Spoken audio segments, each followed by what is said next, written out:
you were to ask me, I'd say I'm more of a control player, mid-range to control. Aggro and that kind of go face burn all the sauce is not really my jam, but I decided maybe it's time to sort of explore the genre. Mono red, not, your Viashino wizardry 900 lightning strikes to the face kind of deal, but something different that can actually maybe excel in a best of one atmosphere. So I built a deck based on a few inspirations rather from some people who've sort of said, hey, try this, let's do this, let's work on this, or some crazy stuff.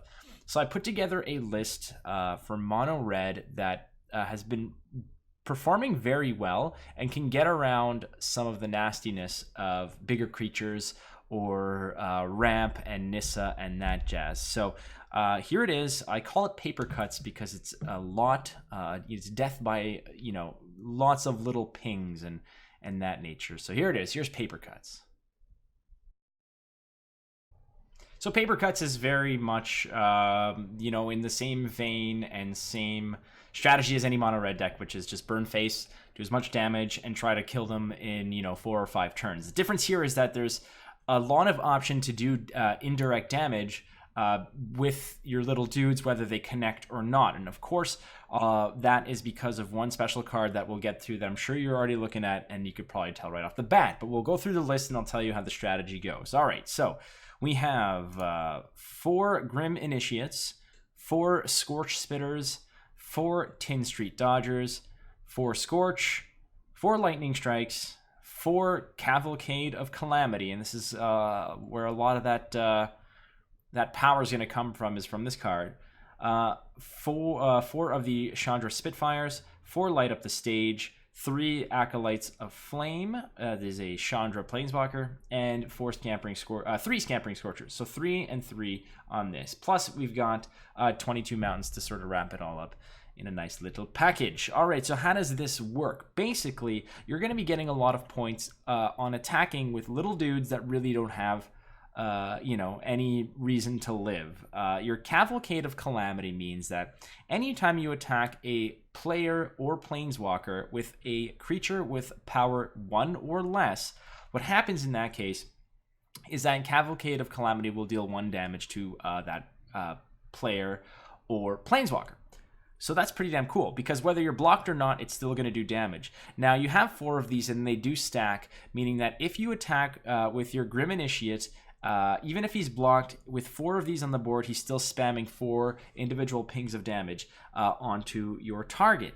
Now, okay, that's just 4 damage, and he gets blocked and whatnot. But the cool part about this is that it's going to stack, and you're going to be putting a lot of 1/1s on the board in magical ways. So a lot of the times, this just becomes really ridiculous for your opponent to overcome, because cards like Scampering Scorcher come in, create 3 1/1s with haste, and then go face. Now, whether he blocks them or not, that's 3 times the amount of Cavalcade of Calamity damage that he's going to take. So there's going to be a hellfire rained upon him with Cavalcade of Calamity, as well as Tin Street Dodger, which can get kind of almost an unblockable. It's unblocked.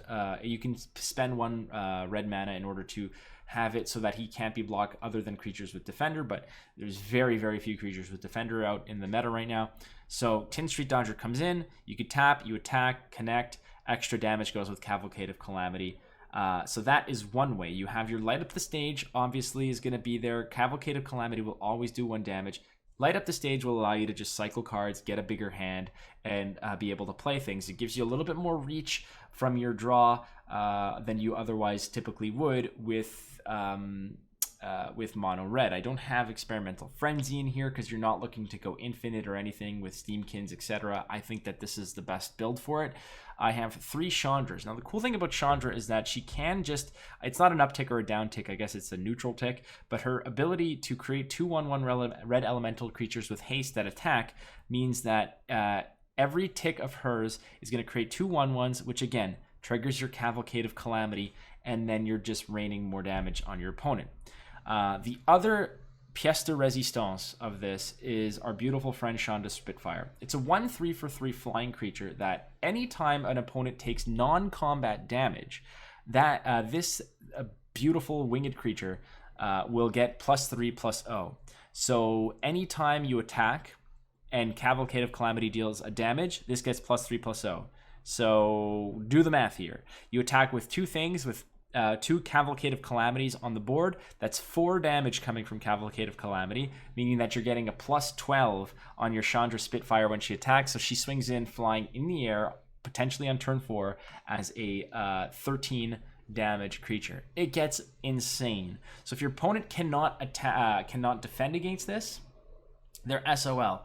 Also, use your shocks, use your lightning strikes. Strategically, you can use these to kind of clear away defending creatures. They don't have to go to face. I found that these are also effective to clear away threats that are blocking your 1/1s. But have a good time with this. This is only... I didn't bother making a sideboard because I have a feeling that this can get pretty crushed in a best of 3. There's not really much that you can really use. I mean, Goblin Warboss, or Legion Warboss rather, or Krinko, I think his name is also another one that can help out. Anything that creates dudes, but this is probably the best build that I found that has worked out for me, and it's a lot of fun. You do a lot of damage, and it just becomes overwhelming for your opponent. Even when they have a very favorable board, if you strategically hold some creatures back and do what you got to do, you can bust through it. So have fun with it. This is Papercuts. Let me know what you think. Here's the list one more time for you guys to take a look. Again, it's a very aggressive deck, best of 1 favored. I mean, you can bring it to best of 3, but it's not probably in your best interest to do so. Have some fun. It's really good to just knock out a few quests if you want to try something away from the typical mono red burn of Viashinos and Wizards and G2s and all that other stuff. This is probably a cool way to go ahead and explore the mono red archetype. So have fun with it. Thank you so much again for watching.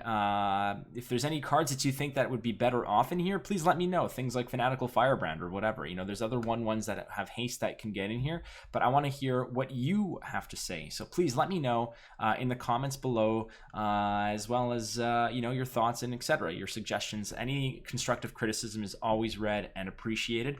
So cheers to you guys. Again, you can catch me on Twitch Monday to Friday at 10 a.m. Eastern Daylight Time at twitch.tv/watchflake. Catch me on Twitter as well at watchflake. Thank you very much. Be kind to one another. I will talk to you very soon. Thank you. Adios.